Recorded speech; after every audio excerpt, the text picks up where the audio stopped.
Thank you for coming out. I appreciate the show of support here. A lot of friendly faces, and I appreciate that. It's good to be home in Rock Hill. The idea of this is just to let me kind of introduce myself to you, to introduce you to my philosophy of education, and then to take some questions, to listen to some concerns possibly. But keep in mind, I have not yet taken the seat officially, so if you're going to ask me about some minutia point or some data point or a salary study or what is our rate of X, I'm going to say I have no idea. But I'll get that to you. I'll get back to you. But first, you need to know this. This is my home. I came here right out of college. My wife and I moved here. I didn't know a soul in Rock Hill except Jimmy Wallace and Earl Lovelace. Those were the two guys that corralled me. Dr. Gentry hired me, and I was blessed enough to run into him and to be early recruited out of Clemson. And I've been here ever since. And so a little bit about my educational background, for those that don't know. I started at Northwestern, taught there, coached there for 6 years. I went across the river into Fort Mill to be an assistant principal at a middle school. I was there as assistant for 6 years. I became principal, did that for a number of years. Then wanted the high school experience, and Clover High School opened up. And as I told many different people, we are so blessed here in York County to have 4 incredible school districts all right here. And to be able to live in the same house and to go to Fort Mill and to go to across to Clover down Parham Road instead of going across, and then to also live here and work here is truly a blessing. So I did that for 2 years and then went back to Fort Mill to be at the district level, serve as assistant superintendent. What excites me about Rock Hill is the community. And those people that know me know I bleed Rock Hill. This is my home. This is a homecoming, truly a homecoming for me. You need to know I'm a relational leader. And during the interview process, I had really good conversations with the board about my style. And I was very clear on if you're going to tap me, understand I'm not a detail guy, I'm not an in the weeds guy. I'm a guy who says, how can we affect the hearts of students? How do we touch the hearts of students every day in what we do? And the miracle of what happens in the classroom is why I'm here. I'm here to bring the passion, the relational leadership style back here. That's where I cut my teeth. That's what I know. I look over here, Ozzy, all principal here, Rock Hill. Thank you for letting me use your facility for this. Ozzy and I kind of cut our teeth together, and he and I talked the other day just about Rock Hill was the pinnacle. When you were hired by Rock Hill and you told other people in the state, I'm working in Rock Hill, they got the reaction of, oh, that meant something. I wanted to mean that again. And I'm not saying anything bad about previous administration or leadership or the years before this, but I have a passion to get that back, Mr. All. That's why we're here. So here's my philosophy. Everything happens in the district to support what happens in the classroom. The miracle of the learning process is why we're here. And to do that, it's our job at the district level to support the principals. They're the generals, so to speak.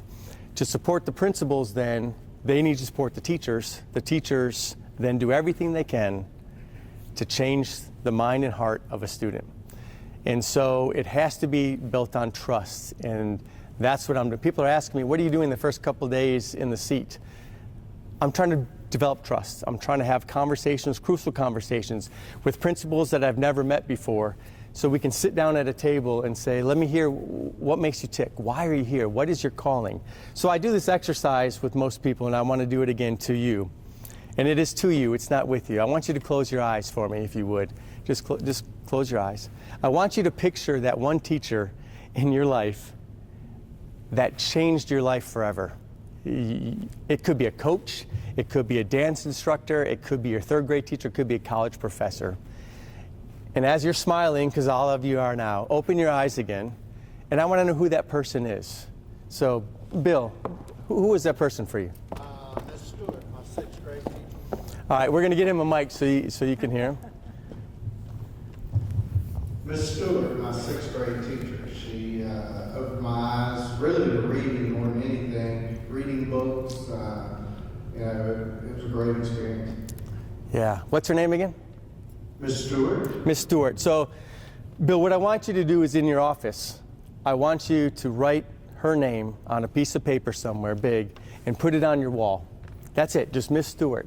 And I want you to see the reaction, because those people who come in your office, well, what's Miss Stewart? It gives you the opportunity to edify what she means to you. And what that means is they're going to talk about their favorite teacher there. And that's what I'm looking to spread. Thank you for sharing. Someone else, your favorite teacher. Sorry, Lindsay, going to make you walk. I was a big student athlete growing up, and the first person I thought of was my basketball and softball coach in high school. Coach Gibbons, who actually, unfortunately, this last year passed away from early onset of Alzheimer's. Wow. So, but yeah, he was my coach. Why? What stuck out? Out of anybody that affected your life, why him? He just really set a great example of determination and teamwork and just really all the things that I think student athletes can use on and off the field or court. They're just good family friends, kept in touch after high school. I'm still fairly young, it hasn't been that long ago. My family kept in touch, he was just a great guy, great family, and sadly he's not with us anymore, but he touched a lot of lives, not just mine. So. Right. Thank you for sharing that. Anybody else want to share? Anybody else want to edify? Yeah, thank you, Winnie. Mrs. Hare, she was my ninth grade algebra teacher, and she challenged me and empowered me. Yeah, so that's the words I'm looking for, because when you look at the people that affected your life, they didn't take it easy on you.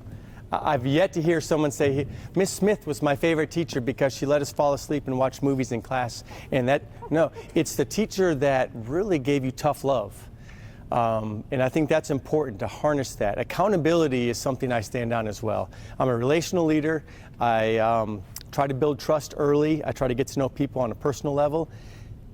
But then I want to stretch them, because it's not good enough to be where we are now. That's not going to get us to the next level. The only way you can stretch people is if they trust you, right? If you didn't trust that coach, you would not have done those wind sprints. You would not have pushed as hard as you could.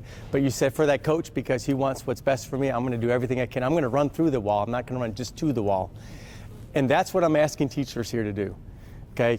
You have to be the Sarah Anderson. That was my English teacher, and I could go into the story. But long story short is she grabbed my cheeks and she says, you're going to change the world.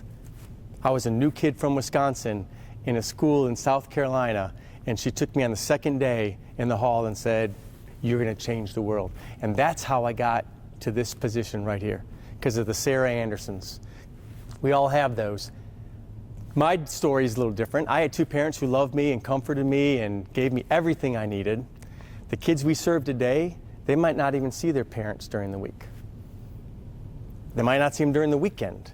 So that teacher could be the only adult in their life that looks at them and says, Jimmy, I believe in you, you're going to change the world. That's what I'm asking teachers to do. That's my philosophy. Now, you can ask me instructional strategies. I can give you 8,000. You can ask me about different content stuff. I can send teachers to PDs, and we can do that all day long. But in the end, if you as a teacher don't have the ability to draw kids to you so you can draw them to the work at hand, you don't need to be here. But we're in a teacher shortage, Tommy. We don't need those types of teachers. If the teachers are just mailing it in, we don't need those. There's a ton of excellent teachers here that work harder than I've seen in many years to serve these kids. Those are the teachers that we need to keep and develop and edify and celebrate. So that's my style. So three things real quick. Here's the pillars I stand on. Number one, professional learning communities. There's a place where teachers can have great conversation amongst each other to talk about a student. What can we do to help Tommy? The data points. Let's look at where he's strong. Let's look at where he's weak. Let's look at what we need to put in place for him to be successful here. And it's also a place where teachers can sharpen teachers. Sometimes a peer giving you feedback is way more than an assistant principal or a superintendent in an office somewhere. So when a peer says to a peer, Jen, we need to work harder on that. That assessment's okay, but I don't think it's exactly what we need. I think that speaks volumes. So professional learning communities. The second aspect that I really built my career on is through a group called the Rutherford Learning Group, and a guy named Dr. Mike Rutherford.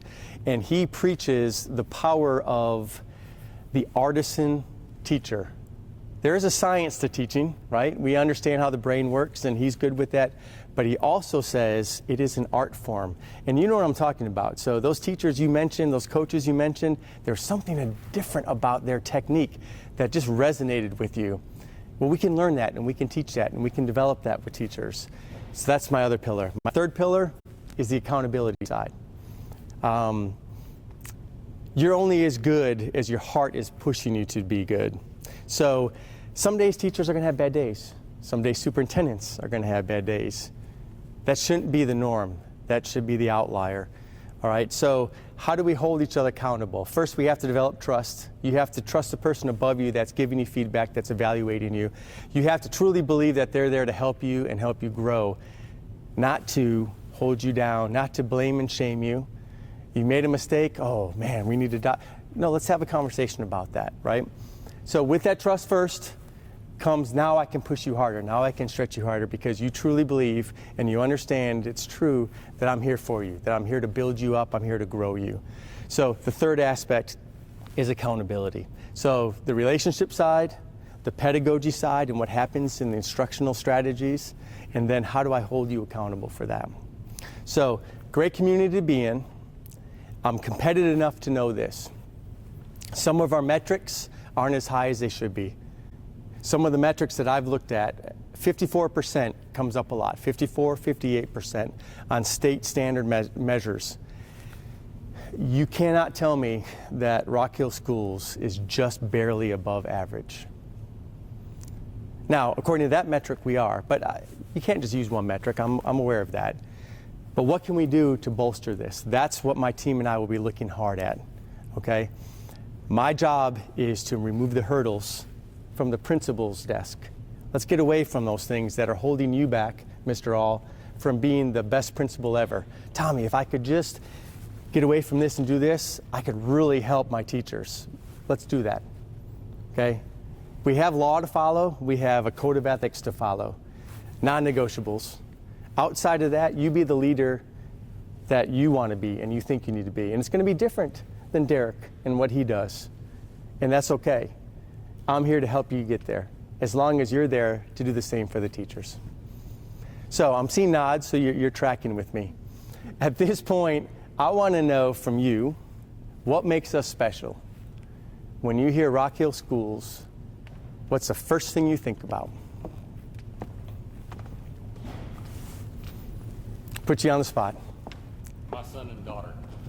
How so? So my Yeah, the voice of God. so my daughter will be here next year, and my son will be at Sullivan next year. And if my child is having a superb experience throughout the Rock Hill School District, then every other student should be obtaining that same experience, right? And the deficiencies that us as parents may see with Rock Hill Schools with my student, those need to be addressed, because it doesn't have to be Rock Hill, Fort Mill, or Virginia. There's always going to be deficiencies. There's always a way to improve. Right. There's always a way to get better. So when I think of Rock Hill Schools, the first thing I think about is my two kids in the school system. Right.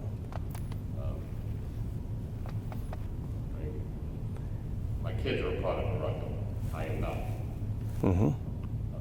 And my wife is not from Rock Hill, but we're cemented into this community.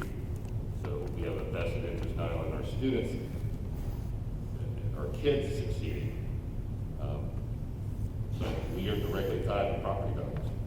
Right. We're directly tied into the city growing and the relational issues there. So Rock Hill School District, like, I don't know, Football City USA. There's so much that goes into play. I mean, I could go on forever. The whole Football City USA, that's great.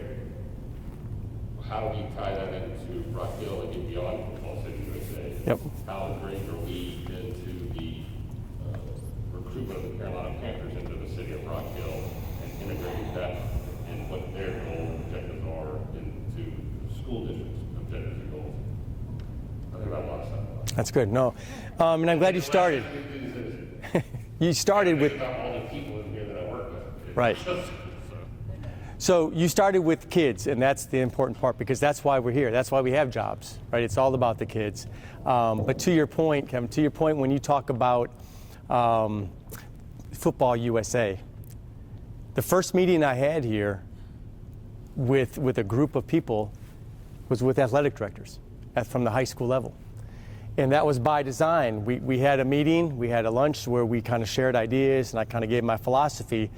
But my message to them was, hey, it's awesome that we win state championships. That's great. And it's great that we showcase the athletic talent that we have here, not just football. And not just in athletics, but also in band and also in chorus and also in orchestra and the arts. But that's not enough because you're a student first. And the lesson that I was teaching at that time that they bought wholeheartedly into is how do we take the student-athlete and make that what we're proud of. And Football USA is great, and it's a great number, and it will attract people, and it sounds great on ESPN. But I'm not sure it brings people here for the right reasons, right? Let's showcase, do you know that quarterback has straight A's? Let's celebrate that, right? Quarterback's the toughest job on the field, and yet he's an all-star in the classroom. That's the stuff we need to celebrate. And they bought into that. There was no pushback. We talked about honorary coaches, how to bring teachers onto the court. My second grade teacher as a senior, I want to recognize Miss Smith, who changed my life, and let's read about her, and let's clap for her. And those are things that they're going to be putting in place. So I'm glad that you brought that up. Anything else? What do you think about when you hear Rock Hill? I'm a product of Rock Hill School District myself. I've been here all my life. So I've seen growth taking place. I've seen a whole lot of changes taking place, as well as my 4 children who attend school here in Rock Hill as well. And I know quite few know about a lot of the teachers with their love, their compassion, and everything that they show the children. Where a kid walks in and says they didn't have anything to eat or what have you, then that teacher will begin working with that before teaching, because she realized that a child could not learn what it is done. That's right. That's right. I've been elated to see how much has taken place, and I also was excited when I became a school board trustee, because I didn't realize that a number of people would know me or remember me and everything. So I can look back and see all the progress that has taken place in my city, my town, that I'm very proud of. I love it. Yeah, and the legacy that you've left. And that's woven into what this community stands for. So back to your, how do we attract people here? We need to get these stories out. And it's a process. It's going to take time. I don't want to lose teachers to any other district. Check that. I don't want to lose good teachers to the not so good. And listen, we have not so good teachers. So does every other district. But let's keep those good ones. Let's keep those ones that are legacy makers. And let's let them rub off on other teachers and develop them. Yeah, thank you for that. Anything else about Rock Hill? All right, a little tougher question. Okay, a little tougher question. What are some areas of concern for us? What are some things, if you could wave that magic wand, if you were king or queen for the day, you would say this is what we would do. This is what we would change.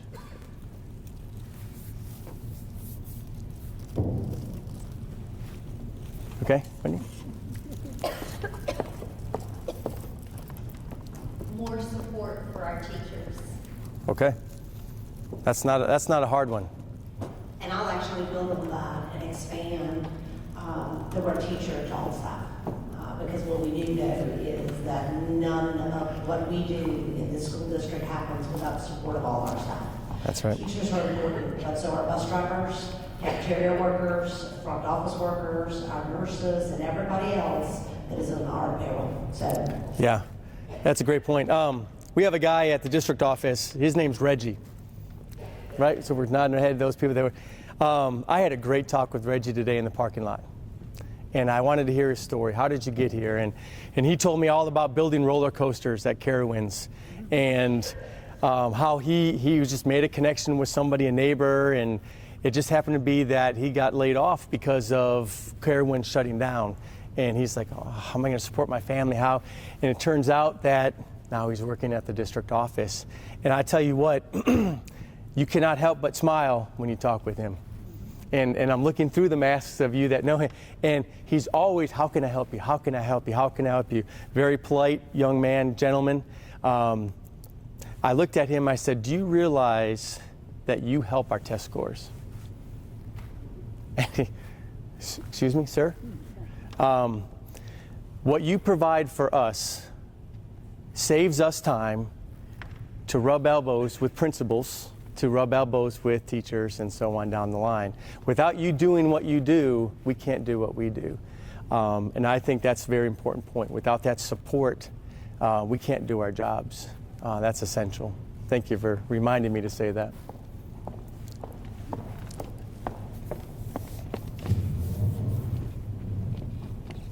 More safety measures for COVID-19? Yeah, that's a tough one. Again, that's a moving target. We're all part of this product, right? It's not a Rock Hill thing. This is a national thing. I commend our nurses. They're getting information on a Sunday night at 8 o'clock, and they're moving on it to get it out to the schools by the next morning. Dr. Will, same thing. I mean, you're running, scrambling, you're doing all you can to get all this information out in a timely manner. And we need to look at that. Here's my, not pushback, but here's my philosophy. We need kids in school every day, if it's safe. Unfortunately, as you see these numbers climb, what we have to face and react to is, what if we don't have enough teachers to even come to work, which would be a huge possibility. What do we do if the front office staff is all out? The admin team is all out.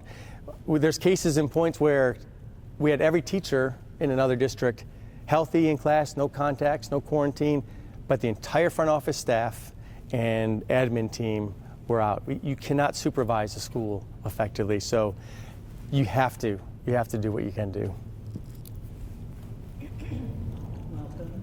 Thank you. I'm Nancy Turner, Director of Mental Health. Yep. So I need to bring up mental health, You better.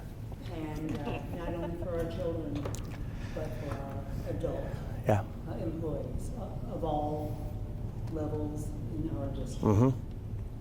It's a serious need. We are certainly doing our best, but I would love to sit down and talk with you about where we are. Yeah. The support from school board on down, the significant needs. Yeah, for sure. We do have a hotline. I don't know if you want to talk about the hotline real quick. Yeah. And it was launched July 1st. We are staffing it with a number of staff from our mental health therapists, psychologists, even myself, and backup all day. Mm-hmm. When we're not on board, we have resources that are taken care of it. So 24/7. 24/7, Right. yes, sir. And I get weekly the amount of calls that we have. And we have a lot of calls. Yeah.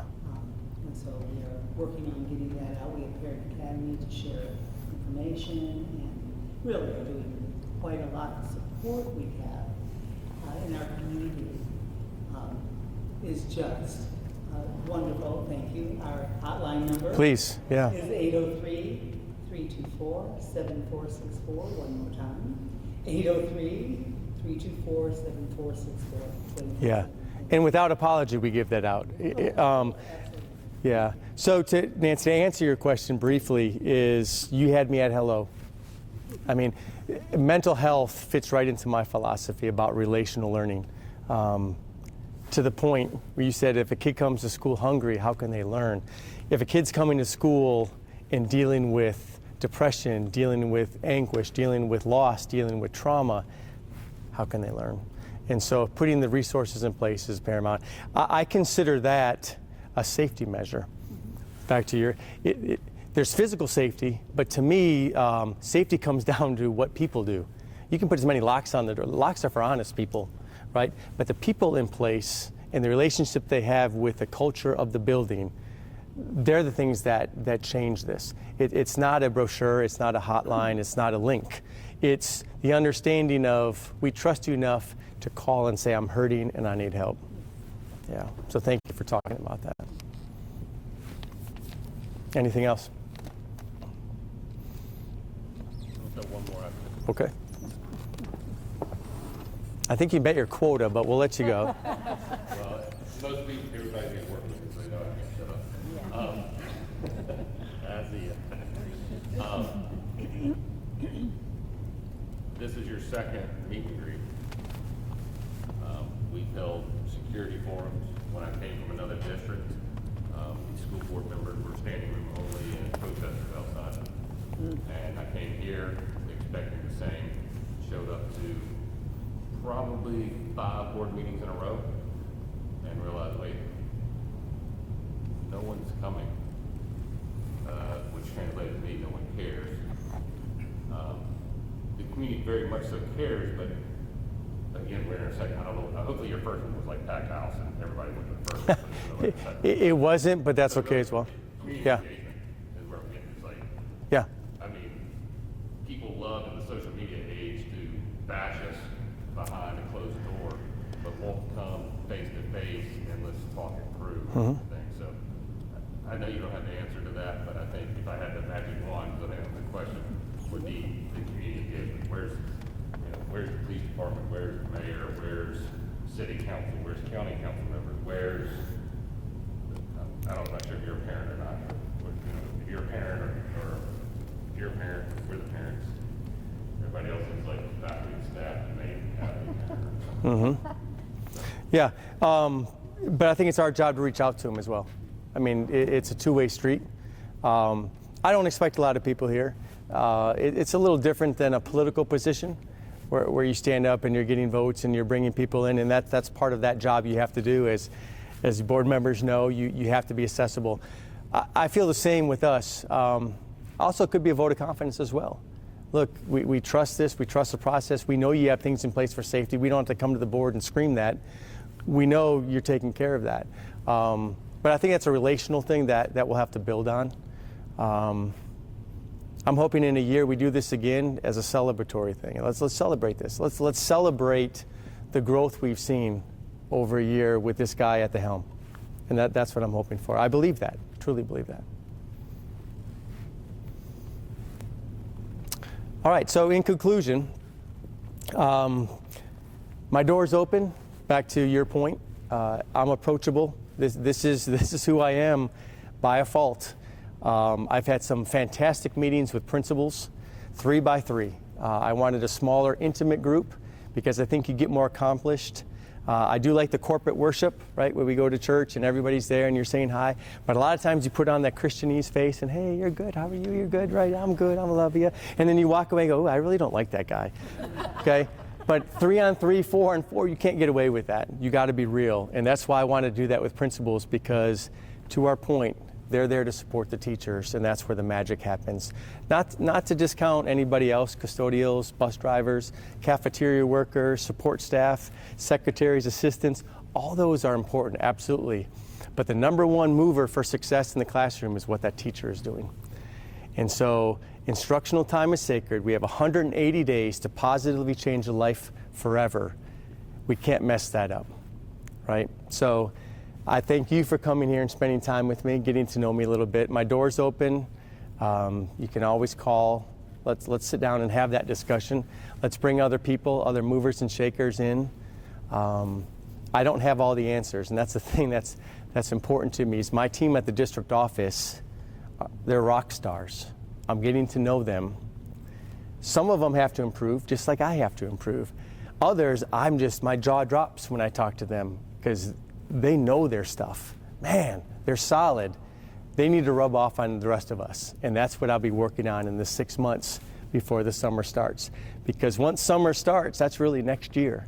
And we need to know where we're going. I need to cast that vision. We need to have our priorities out there so when we do professional development, everybody's on the same page. Because what I know as a teacher, what I felt as a teacher is, Tommy, here's your plate. Oh, and this too? And this too. Oh, this. Okay. That's how a teacher feels. I think what we need to do is let's take some of that off. Okay? Let's take some of that off. Let's focus on what you do as a teacher. What is your job? And let's work on that. Let us, in my team at the district office, handle the other stuff and support you there. But let's build up our efficacy when it comes to instructional methods. Okay. Thank you. I hope you guys have a great night. I'll be here if you have questions.